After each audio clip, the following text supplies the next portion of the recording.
Good day, everybody. Dr. Javon Jackson here. Once again, your insurance and retirement expert. And I just wanted to bring you guys just a quick video, real quick, just to talk about some of the 3 topics of conversations that you should be having as you're planning for retirement if you are between the ages of 50 and 62. Okay, 3 topics of conversations that you should be having if you are between the ages of 50 and 62. So let's jump on in. Up until this point in your life, you have been accustomed to building an income and then learning how to create a lifestyle within that income that you've earned over the past 40 years. And so when you decide to finally retire, what you want to do is you're going to have to live off of an income as well. And so we've been taught how to accumulate and build up different pools of money.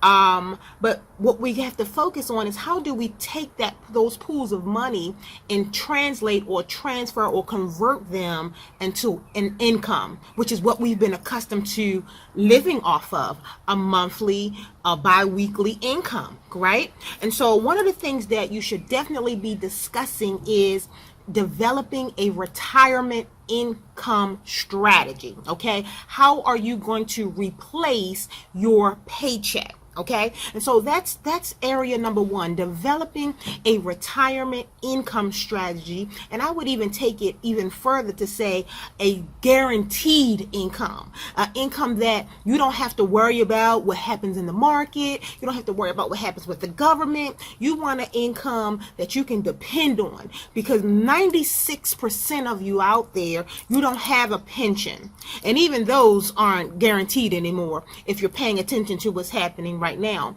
And so that's the first and foremost, developing a guaranteed retirement income strategy. Okay, so that's the first topic. The second topic of conversation that you should be having is how do you estimate the cost of your health care and your long-term care expenses?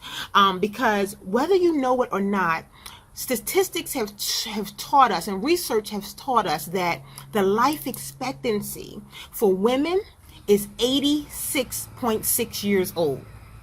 The life expectancy for men is 84 years old. So what that means for the average 65-year-old person is that you have to develop a plan so that you take care of yourself over the next 75, 85. You're talking a minimum of 20 years, no more, no less than age 90. So 25 to 30 years is what you have to prepare for. And so one of the things that is the number 1 cause of retirement deterioration is health care and long-term care expenses.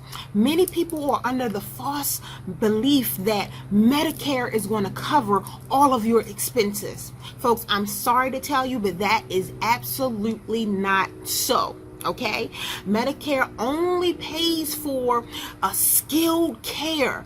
Okay, and I don't want to get into all of the details of what Medicare, I'll do a whole nother video for that, but you're going to be responsible for 9 times out of 10, you're going to be responsible for any type of custodial care, long-term care needs that you may have. Okay, and your plan you should be talking about how can you prepare for those expenses in retirement. Okay, the last one I want to talk about that you should be talking about as well is how do you maximize your Social Security? Did you know that there were over 2,700 rules that helps to determine your benefit payout? Most people don't know that. And so when you sit down and you should be having the conversation of, when should I start to take my Social Security income, and then how should I take it? Because most people are leaving so much money on the table because they didn't have a strategy in place. They didn't have a strategy in place to maximize and optimize their Social Security benefit. And so as I come to a conclusion, I wanted this to be very short. There are 3 topics that you should be focusing on. 3 questions you should be asking yourself is, 1, when can I retire? And what will replace my paycheck? How will I replace my paycheck? Number 2, how can I estimate and prepare for health care and long-term care expenses? Number 3, and how can I get the most out of Social Security, okay, and maximize my Social Security benefit? And then lastly, this is a bonus one for you, a question that you should be asking: what are the rules as it relates to my company's benefits as I transition into retirement? Okay, if you're interested in having a consultation where we go over and start to have these conversations, you're certainly able to schedule a consultation as well. All right, so hope this has been helpful, and if you have any questions, you know how to reach out to me.